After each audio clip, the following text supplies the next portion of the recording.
The Darfur genocide began in Sudan in late February of 2003 and is ongoing. This genocide targets Darfuri men, women, and children with an estimated death toll of 80,000 to 500,000, but over 3 million people have been victimized by it. Part of the statistic is the group of over 1 million children that have been raped, wounded, displaced from their families, or murdered.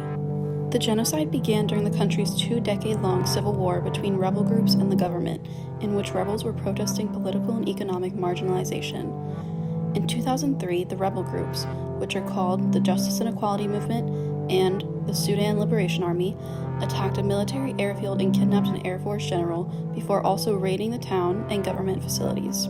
This caused the Sudanese government to launch a counterattack in Darfur, an area of western Sudan where the rebel groups were located, using militia forces to end the rebellion, which resulted in extreme violence for Darfuri citizens.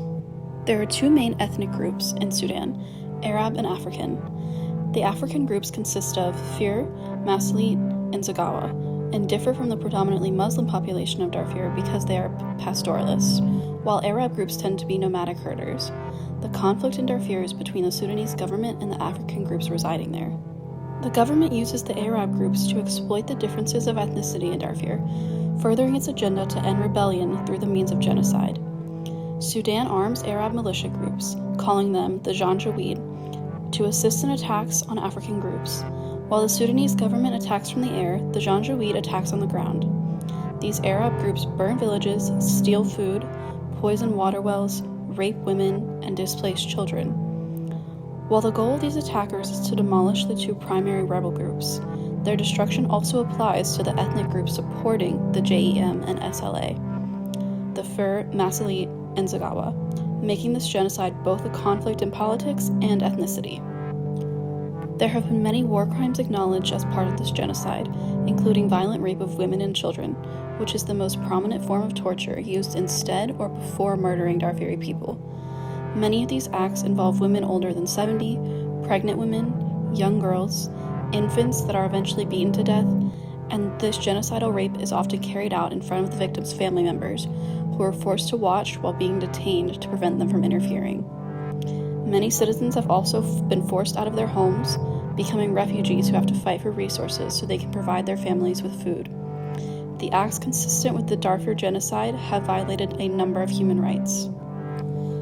There have been attempts at normalizing relationships among rebel groups and the government since the genocide began. In 2006, a peace agreement was formed, but soon after became ignored as violence only escalated. In 2009, President Omar al-Bashir of Sudan was indicted for war crimes by the International Criminal Court, but he was not removed from the country. He signed a peace accord with rebels in 2010 so he could be re-elected, but never enforced his claim to end war. In 2011, a power-sharing agreement was created to establish a more equal distribution of wealth and power in Darfur, but this did not end the violence. The UN has tried to get involved on multiple occasions, and while they and many other organizations provide resources and refugee camps for the victims of this genocide, nothing has been able to completely stop the violence in Darfur. This being said, since 2018, the violence has been at a lower level, and the region is in the process of stabilizing.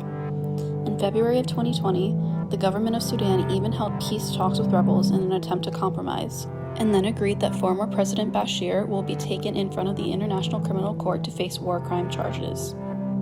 Currently, the UN is trying to withdraw their forces from Sudan by October 2020 after pressure from the government for many years. This decision would affect the safety of Darfuri people, putting their human rights at risk once again.